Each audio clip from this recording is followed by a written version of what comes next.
आपल्या या स्वादघरच्या रेसिपी चॅनलमध्ये पुन्हा अगदी मी मनापासून स्वागत करते। आजची रेसिपी आहे पिठलं, बेसनाचं पिठलं एकदम झणझणीत भाकरीसोबत खाल्लं जातं।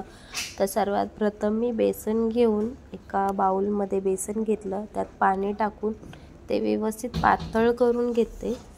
बेसन हे व्यवस्थित आपल्याला म्हणजे बेसनाच्या आपल्याला गाठी गाठी नाही ठेवायचे, एकदम पातळ करून घ्यायचं आहे। दुसऱ्या साईडला मी फ्राय पॅन ठेवून त्यामध्ये अद्रक, मिरची आणि लसूण याचं कूट तेलामध्ये तळून घेतलेलं। नंतर 1 ते 1.5 कांदा मी बारीक चिरून घेऊन तो पण तेलामध्ये फ्राय करून घेतलेला। रंग चेंज होईपर्यंत थोडा तांबूस गोल्डन रंग होईपर्यंत आपल्याला कांदा व्यवस्थित तेलामध्ये भाजून घ्यायचा आहे। त्यानंतर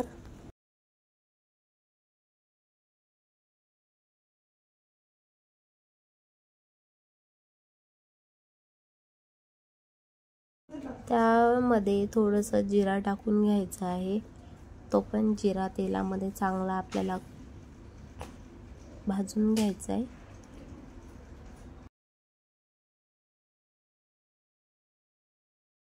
कांदा गोल्डन ब्राऊन झाल्याच्या नंतर आपल्याला मसाले ॲड करून घ्यायचे। जास्त मसाले टाकायचे नाही, जे घरगुती मसाले आहेत तेच आपल्याला यामध्ये ॲड करून घ्यायचे।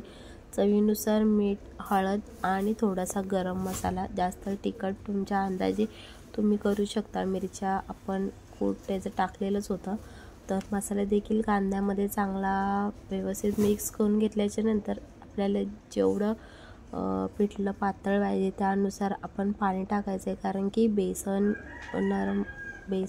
बेसनात देखील आपण पाणी ॲड करून त्याच्या गड्ड्या काढून घेतो।